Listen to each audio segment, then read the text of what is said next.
Hi friends, good morning. నా channel పేరు failure person. ఎందుకు ఈ పేరు పెట్టాల్సి వచ్చిందంటే నేను ఒక ఫెయిల్యూర్ పర్సన్ అయ్యాను కాబట్టి. బేసిక్గా నేను ఒక 10 సంవత్సరాలు ఒక అమ్మాయిని ప్రేమించానండి. ఆ అమ్మాయి కూడా 10 సంవత్సరాల నుంచి బాగా ప్రేమించింది. ఎంత బాగా ప్రేమించుకుంటే ఇద్దరం కలిసి ఉన్న తక్కువే, ఎక్కువ లాంగ్ డిస్టెన్స్లోనే ఉంటాం. ఇద్దరం ఒక కాలేజీలో వెళ్ళాం ఫస్ట్ కౌన్సిలింగ్లో, అప్పుడు పరిచయం అయింది. తర్వాత నేను వేరే కాలేజ్కి వెళ్ళిపోయాను, కానీ వెళ్ళేటప్పుడు తన నెంబర్ తీసుకుని వెళ్ళిపోయా. అలాగా బీటెక్ 4 సంవత్సరాలు అయిపోయింది. మళ్ళీ కరోనా వచ్చింది. ఇంట్లో ఒక 2-3 సంవత్సరాలు అయిపోయింది. తర్వాత 2023లో అలాగే ఇద్దరికి జాబులు వచ్చాయి. అక్కడి నుంచి 3-3.5 ఏళ్ళు ఇద్దరం సపరేట్గా తను ఒక మెట్రోపాలిటన్ సిటీలో తను జాబ్ చేస్తుంది, నేను వేరే కంట్రీకి వెళ్ళిపోయి జాబ్ చేస్తున్నాను. కాకపోతే నాది ఫ్రీక్వెంట్లీ కలుస్తుంటాం. ఎలా అంటే నాది రొటేషన్ బేస్. 2 నెలలు బయట ఉంటాం, నెల ఇంటికి వచ్చేస్తాను. అప్పుడు వెళ్ళినప్పుడు మామూలుగా కలిసేవాళ్ళం హైదరాబాద్లో. సినిమాలకి వెళ్ళడం కానీ, బయట ఫుడ్ తినడం కానీ, బయటకు వెళ్ళి తిరగడం కానీ అలా చేసినప్పుడు తిరుగుతూ ఉండేవాళ్ళం తనతో పాటు. నేను చేసిన తప్పు ఏంటంటే 10 సంవత్సరాలు టైం ఇచ్చింది నాకు. నేను 10 సంవత్సరం ముందే మా ఇంట్లో చెప్పా అమ్మాయి గురించి, కానీ ఇంత క్లారిటీగా చెప్పలేదు. ఒక అమ్మాయిని ఇలా ఉంది, ప్రేమిస్తున్నాను, పెళ్లి చేసుకుందాం అనుకుంటున్నాను అని చెప్పాను తప్ప ఎంత ప్రేమించానో, ఎలా ప్రేమించానో నేను క్లియర్గా చెప్పలేకపోయాను. అప్పుడు వాళ్ళు నో అన్నారు. ఆ విషయం తనకి తెలుసు, కాకపోతే నేను ఇంకా తనకి హోప్ ఇచ్చా. వాళ్ళు ఏమన్నా సరే వదిలే, పట్టించుకోకు, నేను ఉన్నా, నేను చూసుకుంటా నిన్ను, ఏం కాదు, ఇంకా టైం ఉందని. ఈలోపు నేనేమో ఇంట్లో చిన్న కొడుకుని కదండి, కొన్ని బరువు బాధ్యతలు మీద పడ్డాయి. ఏదో కింద మీద పడి ఇల్లు కట్టమన్నారు, ఇల్లు లేదు, ఇల్లు చూడాలన్నారని చెప్పి ఇల్లు కట్టాను. నాకన్నా ముందు మా అన్నయ్య ఉన్నాడు. ఇల్లు అయిపోయింది. ఇయర్లో మా అన్నయ్యకి పెళ్లి చేసేద్దాం, నెక్స్ట్ మినిట్ తన ఇంటికి వెళ్ళి తను అడుగుదాం అనుకున్నా. ఈలోపే అంతా అయిపోయింది. తనేం కావాలని చేసుకోలేదులేండి. తనకి నా నుంచి సరైన సమాధానం లేదనుకుంటా. తన పెళ్ళైన 2 రోజుల తర్వాత నాకు తెలిసింది తనకి పెళ్ళి అయిపోయిందని. ఎందుకంటే నాది జాబ్ బయట అని చెప్పాను కదా, నేను జాబ్కి వచ్చాను. ఇంకో 10 డేస్లో ఇంటికి వెళ్తానగా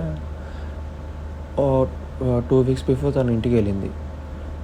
1 వీక్ బిఫోర్ ఇంటికి వెళ్తే అడిగాను, ఏమైంది, అంతా ఓకే అంటే ఓకే. వాళ్ళ నాన్నకి సమ్ హెల్త్ ప్రాబ్లం వచ్చిందంటే పిలిచారంటే వెళ్ళిందని చెప్పింది. వెళ్ళినా సరే తను ఏ రోజు నాతో చెప్పలేదు పెళ్ళికి ప్రిపేర్ చేస్తున్నారు అది ఇదని. చెప్తే ఎక్కడ నేను బాధపడుతున్నానో మరి ఏమైందో తెలీదు. వాళ్ళ అమ్మ నన్ను అంత ఫోర్స్ఫుల్గా తన్ని మాయ చేశారో మరి ఏంటో. పెళ్ళి అయిపోయింది. 2 రోజుల తర్వాత వేరే అమ్మాయి ద్వారా నాకు తెలిసింది అమ్మాయికి పెళ్ళి అయిపోయింది. అప్పుడు అడిగాను, చెప్పింది, నా చేతుల్లో ఏం లేదు, అంతా అయిపోయింది. నా పేరెంట్స్ నా కాళ్ళ మీద పడ్డారు, చచ్చిపోతా అంటున్నారు. నేను వాళ్ళు చావాలో నేను చావాలో ఆలోచించుకుంటే నేనే వేరే వాళ్ళు చేసుకుని ఇలా వెళ్ళడం బెటర్ అనిపించింది. ఇంకా వాళ్ళ కోసం నన్ను నేను చంపుకొని పెళ్లి చేసుకోవాల్సి వచ్చిందని. అంతే, తను చేసింది కరెక్టే కాదంట్లా. ఇక్కడ ఏంటంటే ఇది అలా చెప్పింది కదండి, ఇది పెళ్ళి అయిపోయిన 4-5 రోజులు నేను బాధపడుతున్నాను. అప్పుడు మా ఇంట్లో వాళ్ళకి చెప్పాను జరిగిందంతా ఇదని. అప్పుడు మా ఇంట్లో వాళ్ళు నా దగ్గర అమ్మాయి నెంబర్ అడిగి అమ్మాయికి ఫోన్ చేశారు, ఎందుకు అమ్మాయి ఇలా చేసావని. ఇంక నేనేం చేయలేదండి, అయిపోయింది నా పెళ్ళి 5 రోజులు అయిందండి. ఈ 5 రోజులు కూడా నాతో ఏదో అప్పుడప్పుడు తూతూ మంత్రంగా ఒక మెసేజ్ చేసేది అంతే. కానీ మా అమ్మాయిలు ఫోన్ చేసిన తర్వాత తను నాకు సమాధానం చెప్పింది, మీ అమ్మాయిలు నాకు ఇప్పుడు ఫోన్ చేశారు, ఇదే ఫోన్ నాకు నా పెళ్ళికి ముందు చెప్పుంటే నేను మా ఇంట్లో ధైర్యంగా చెప్పాను, నాకు అవతల నుంచి సపోర్ట్ ఉంది, నా లైఫ్ చాలా బాగుండేది, మీ అమ్మాయిలు ముందే ఫోన్ చేసి ఉంటే. అంటే తప్పు ఎవరిది ఇక్కడ? నాదే తప్పు. నేనే ఇంకొద్ది బాగా చెప్పాల్సిందేమో. అంతా అయిపోయిన తర్వాత చెప్పాను మా ఇంట్లో. ముందే బాగా చెప్పుంటే మా అమ్మలు కూడా అది అన్నారు, నువ్వు ముందే మాకు చెప్పుంటే ఇంత బాగా 10 సంవత్సరాల ప్రేమ, ఇంత మంచిది అమ్మాయి అని చెప్పుంటే మేము ముందే మాట్లాడేవాళ్ళం కదా అని ఇంట్లో వాళ్ళు అంటున్నారు. తను కూడా అదే అంది, మీ ఇంట్లో నుంచి నాకు సపోర్ట్ లేకే కదా నేను ఇంకా మా ఇంట్లో వాళ్ళ కోసం చేసుకోవాల్సి వచ్చింది. ఈరోజు మీ ఇంట్లో వాళ్ళు నాకు ఫోన్ చేయడం వల్ల ఏం ప్రయోజనం? ఇదే సపోర్ట్ నాకు ముందు వచ్చి ఉంటే నేను పెళ్లి చేసుకోకుండా ఉండేవాడిని, నీకోసమే పెళ్లి చేసుకోకుండా ఉండేదాన్ని, నీకోసమే ఏదో చెప్పి ఇంకా అయ్యేవాడిని నేను. ఇప్పుడేమో వాళ్ళు చావా నా చావా అని ఆలోచిస్తే వాళ్ళిద్దరిని బతికించడం కోసం నన్ను నేను చంపుకొని వేరే వాళ్ళు చేసుకున్నా అంది. స్టిల్ పెళ్ళైన 5 రోజులైనా ఇంకా తను యాక్సెప్ట్ చేయలేకపోతుందంట. ఇంకా తప్పంతా నాదే అండి. ఎందుకంటే పిరుకోని ఒక భయం వస్తుంది కాబట్టి నేను ఇంట్లో చెప్పలేక సరిగ్గా నా బరువు, నా బాధ్యతలు అడ్డేసిని, అన్నయ్య పెళ్ళి అవుతుంది, ఇల్లు అయిపోయింది, అన్నయ్య పెళ్ళి అవుతుంది, అన్నయ్య పెళ్ళి అవగానే చెప్పుదాం, క్లియర్గా అన్నీ క్లియర్ చేసుకుని చెప్పుకుందాం, అన్నీ చేసుకుందాం అనుకున్నాను. నేను కూడా ఒకటి ఆలోచించానండి. తను వేరే క్యాస్ట్, నేను వేరే క్యాస్ట్. తను కొద్దిగా లోయర్ క్యాస్ట్, నేను కొద్దిగా మీడియం క్యాస్ట్. అన్నయ్య పెళ్ళి అయిపోతే ఇప్పుడు నేను తన గురించి చెప్పి తను నేను చేసినాను అనుకోండి, మా అన్నయ్య పెళ్ళి అయిపోద్ది, నా వల్ల ఆడి జీవితం పాడైపోద్దని ఆలోచించి ఆడి పెళ్ళి అయిపోతే నెక్స్ట్ మినిట్ అప్పుడు వాళ్ళ ఇంటికి తీసుకెళ్ళి వాళ్ళ ఇంట్లో మాట్లాడదాం అనుకున్నాను. మా అన్నయ్య పెళ్ళి కన్నా ముందు ఈ అమ్మాయి పెళ్ళి చేశారు వాళ్ళ ఇంట్లో వాళ్ళు. నాకు అర్థం కావట్లా. దేవుడు టైం ఇచ్చాడు 10 సంవత్సరాలు నాకు. దేవుని కూడా తప్పనలేమో, 10 సంవత్సరాలు టైం ఇచ్చాడు, ఒక అమ్మాయిని ఇచ్చాడు, ప్రేమించుకున్నాను. కానీ విధి ఎందుకు ఇలా రాసిందో నాకు అర్థం కావట్లేదు. నాకున్న భయం వల్ల, నాకున్న బరువు వల్ల నేను అమ్మాయిని వదులుకోవాల్సి వచ్చింది. కానీ 10 సంవత్సరాలు అండి, నేను ఏ రోజు అమ్మాయిని ఏడిపించింది లేదండి. చాలా బాగా చూసుకున్నా. చాలా బాగా అంటే చాలా బాగా. తను కూడా అంతే అండి. నాకు బట్టలు ఆర్డర్ పెట్టేది, నేను తనకు బట్టలు ఆర్డర్ పెట్టేవాడిని. ఎందుకంటే లాంగ్ డిస్టెన్సే కదా, ఎప్పుడు బయటికి వెళ్ళింది లేదు. మహా అయితే ఏదైనా పెస్ట్ హౌస్ ఎక్కడికో చిన్న చిన్న రెస్టారెంట్కి వెళ్ళి లంచ్లో డిన్నర్లు చేసేవాళ్ళం. మహా అయితే 1000 రూపాయలు అయ్యేదాము ఫుడ్, అంతే. సగం తినేవాళ్ళం, సగం ఆడికి ఇచ్చాను, నువ్వు ఏదైనా రా బాబు అని. దేవుడు ఎందుకండి ఇలా రాశాడు అర్థం కావట్లా. తప్పంతా నాదే, తందేం లేదు. ఇప్పుడు తన అమ్మ మెసేజ్ చేస్తుంది, అదే మా అమ్మ ఫోన్ చేసిన తర్వాత మెసేజ్ చేసింది. ఇప్పుడు వచ్చి తన హస్బెండ్ యాక్సెప్ట్ చేయలేకపోతుంది. నేను అన్నాను, అయిపోయింది, అది అయిపోయింది, వదిలే, అది తిరిగి రాదు.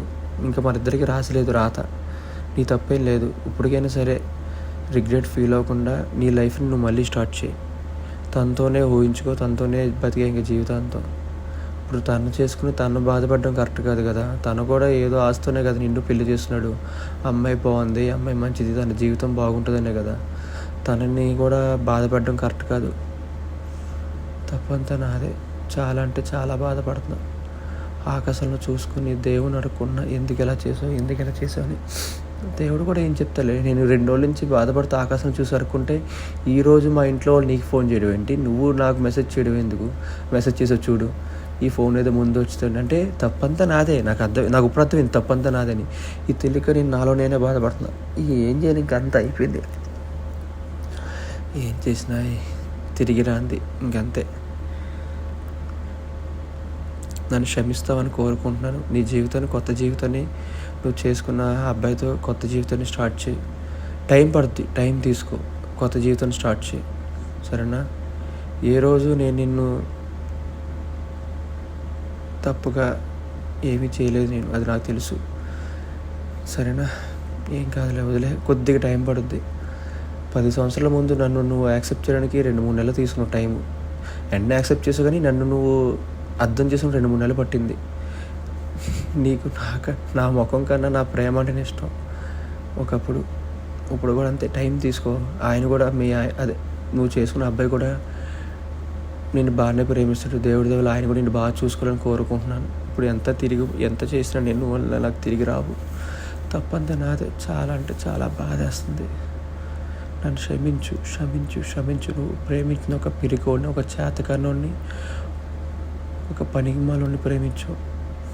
నాకు ఉద్యోగం ఉన్న, ఇంట్లో ఉన్న పరువు బాధ్యతల వల్ల సరిగ్గా నీ గురించి చెప్పలేకపోయాను. సరిగ్గా మా అన్నయ్యకి ముందుగానే ఇంకా పెళ్లి చేసేసి ఉంటే ఇంకా నేను నీతోనే ఉండేవాడిని. ఈరోజు నువ్వు అన్న మాట నాకు చాలా బాధేసింది. మీ అమ్మ నాకు ఈరోజు ఫోన్ చేసి ఈరోజు మాట్లాడుతున్నారు. అదే నా పెళ్ళికి ముందు మాట్లాడితే నా జీవితం ఇంకా చాలా బాగుండేదన్ను అంటే నీకు కూడా అనిపించింది. మా అమ్మ నీకు కొద్దిగా సపోర్ట్ వస్తే నువ్వు నన్ను చేసుకునేదానివి, మన జీవితం చాలా బాగుండేదని. తప్పంతా నాది, నీ తప్పే లేదు, మనస్ఫూర్తిగా చెప్తున్నాను. నా మీదొట్టు, నీ తప్పేమీ లేదు. నేను ఒక చేతకానోడిని. అయిపోయింది, అది అయిపోయింది. ముందు జీవితాన్ని మొదలెట్టు. నేను చెప్పేది ఒకటి అందరికీ, నేను చేసిన తప్పు ఎవరు చేయకూడదని నేను ఇది రికార్డ్ చేస్తాను, నేను ఇది అప్లోడ్ కూడా చేస్తాను. ఇది మీరు అందరికీ సబ్స్క్రైబ్ చేసుకోండి, సంథింగ్ నేను చెప్పట్లేదు. వీళ్ళంత వరకు కొంతమందికి షేర్ చేయండి. నాలాంటి పెరిగిన వాళ్ళు ఉంటారు కదా, అలాంటి వాళ్ళకి ధైర్యం ఇవ్వండి. ఒక్కసారి మన చేయి దాటిపోయిన తర్వాత మళ్ళీ తిరిగి రాదు. ఇప్పుడు ఎంత బాధపడుతున్నానంటే అంత బాధపడుతున్నాను. రోజు చాలా అంటే దేవుడి పాటలు వింటున్నా, మైండ్ డైవర్ట్ చేసుకోవడానికి. నా వల్ల కావట్లా. దేవుడి వల్ల నాకు 2-3 కొంత మంచి ఫ్రెండ్స్ ఉన్నారు. వాళ్ళ వల్ల నేను బయటకు వస్తున్నాను కొద్దిగా. ఇంకా రియాలిటీని యాక్సెప్ట్ చేయాలి. నీ జీవితాన్ని బాగా చూసుకో. నేను మళ్ళీ కొత్త